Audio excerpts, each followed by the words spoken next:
My men need medical. You care about your men. That is why you cannot win. Hello ladies and gentlemen, I'm Dreamality and welcome to my review of Call of Duty Infinite Warfare. Is this game worth your money? Is it worth your time? Well, here are my quick thoughts. Roll it! I enjoyed the campaign. The multiplayer is very familiar, very similar to Black Ops 3. However, I do have some specific issues with it. I think the game looks great, I think it sounds spectacular, and the zombies mode is pretty interesting. Let's start by discussing the campaign. Out of the Call of Duty campaigns I've played, this is easily my favorite one. On the normal difficulty, the campaign took me 6.5 hours to beat. Here's the basic premise of the story. There is a war going on for the solar system. You play as Nick Reyes, you're the captain of your ship, leader of your team, and everyone looks to you, yes you, to save the day. The ship acts as a central hub, and from here you can choose which mission you want to take on next. Do you want to proceed with the main story, or do you want to live on the edge a little bit and tackle some of these side missions? Pick what you want, we don't judge. I do like the addition of this central hub, but do not expect heavy exploration throughout the entire ship. You're actually only limited to a couple of rooms, and interaction with the NPCs on board is minimal, but you can watch a TV. Captain's orders. Switch it to The Walking Dead, and you can choose a loadout to suit your playstyle before every mission, which is a nice touch. The problem is there's not enough variety in the gameplay. You play as a soldier with gravity and you clear out waves of enemies. There's hardly any variation in those enemies. Haven't I seen you before? You play as a soldier in zero gravity and you're up against only one type of enemy. The zero gravity segments are fun at first, but then one day you wake up and realize all those were exactly the same. The airship combat missions are fun at first as well, but those follow the same exact formula throughout the entire campaign. Destroy the small ships, destroy the big ships, return to your ship. Rinse and repeat. Here's my last negative. Kit Harington's character. Yeah, you might recognize that actor as Jon Snow from Game of Thrones. He's nothing more than a promotional tool for this game. His character is so bland, lacking any depth whatsoever. He is the leader of the enemy forces. Sure, he's cool in the opening level, but his character is barely in the game. Throughout the game, he Skypes you for a couple seconds with terrible internet connection and says a bunch of nonsense. I wish they focused more attention onto the villain side of the story, building something there, because this is poor execution. Enough with the negatives, it's time for some positives. Compared to previous Call of Duties, this feels a lot larger in scale. There are no loading screens throughout the campaign. I enjoyed visiting all of the locations. The best element of the campaign for me was the main character and his supporting teammates. I really loved the writing, and the voice acting here was top notch. I actually cared about the characters and what would happen to them. Let's talk multiplayer. If you're not a fan of the Call of Duty multiplayer experience, or even the futuristic approach that the series has been taking as of late, well then you're probably not going to be liking this multiplayer, because it is very similar to those previous titles. But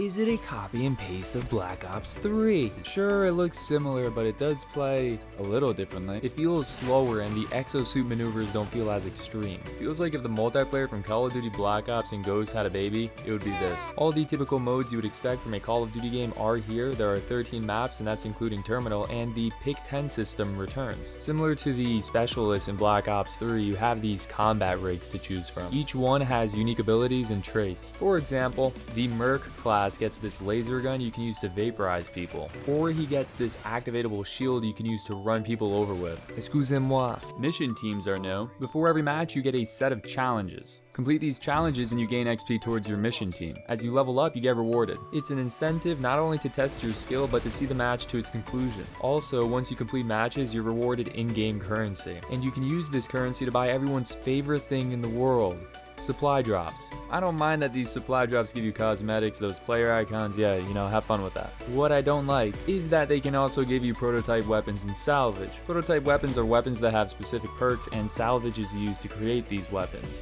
Some of these weapons you can only get in supply drops. In my opinion, these supply drops should only offer cosmetics.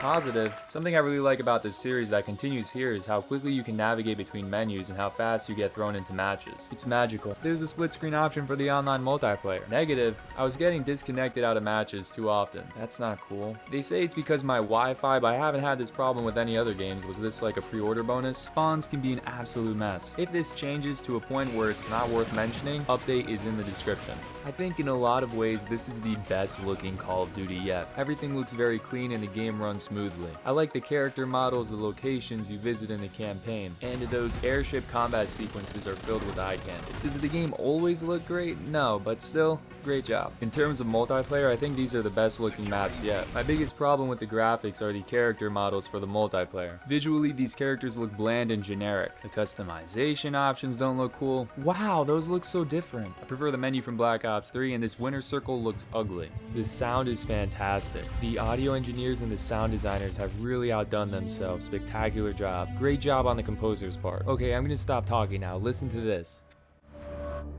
5, 4, 3, 2, 1.